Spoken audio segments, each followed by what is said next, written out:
Well, I'm pleased that he is bowing out, if it's true that he's bowing out, because I think he disgraced his position and divided the nation. Is it somewhat of a hollow victory for you and your Labor colleagues that he's retired?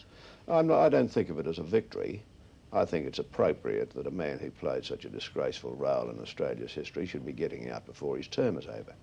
How much credit can you and other members of the Labor Party take for the pressures that have been placed on Sir John in the last 18 months that may have led to this resignation? I don't know. I'd like to think that I played some role in forcing him out. Do you think it's been a responsible role? You haven't, for instance, discouraged demonstrations against Sir John. In fact, you probably encouraged them. But I counselled against violence at all stages. The demonstrations would have occurred no matter what I'd said. If I'd been completely silent, the demonstrations would still have occurred. I didn't arouse the anger. John Kerr aroused the anger. You've known Sir John for a long time. Do you dislike him personally now, or is it only his office that you still... No, I regard him with contempt. I know him well enough to be able to attribute confidently to him motivations for his conduct which I consider most unworthy. How much confidence do you think the people generally in this country now will have in the role of Governor-General? Not very much. I think he contributed towards the demolition of the office, not overnight, but people have begun to look at it, to wonder whether we need a Governor-General, what powers a Governor-General should have if we are to have one. Attention was focused on these problems by his actions of November the 11th, 1975. Was his resignation encouraged, do you think, by the Fraser government? I've got no doubt that he was leaned on by Fraser. See, after all, the most pressing political consideration that Fraser's got is how to win the next election and when should be the timing of the next election. Now, there is no doubt that he can see that things get worse for him as time goes on.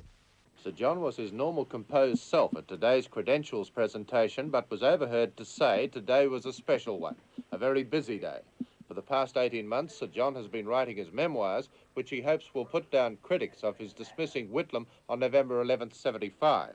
Although demonstrations against him collapsed last Christmas for lack of organisation, he's still being snubbed by former Labor Party friends who won't forget. Prime Minister Fraser fanned the Kerr resigns reports this morning when he took a page out of the Whitlam book on dealing with television reporters. Is there anything you can say about the reports about the Governor-General intending to resign or going to resign? I thought that we'd established a much better habit of not having press interviews in the curb here. So this story is of such national importance, is it not true? Thank you very much. Thank you very much. much. Thank you. Old friends of Sir John Kerr, like former Labor Minister Fred Daly, were quick to dance on his prospective professional grave, the steps of Parliament House, the very spot where the Kerr declaration dismissing Whitlam was read. I think Kerr has been forced out.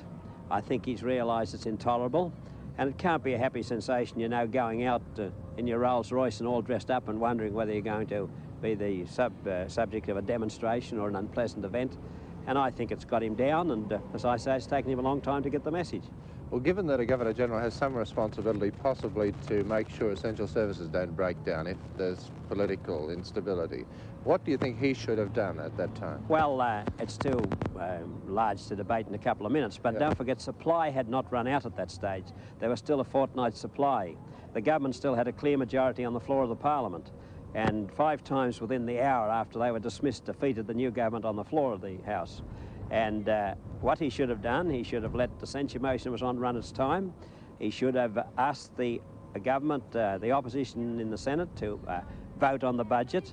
And don't forget, he didn't take into consideration the fact that that was only possible, the Senate's action, because of the actions of the Queensland government in appointing Field.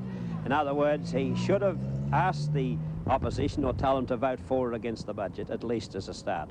If you were in Kerr's position and you're leaving under these circumstances, would you be a broken man? Well, I think Kerr's got a colossal hide, you know. I think the elephant's got nothing on him. And consequently, I don't think it'll affect him that way, but he certainly won't go out with the goodwill of Australians as his predecessors have.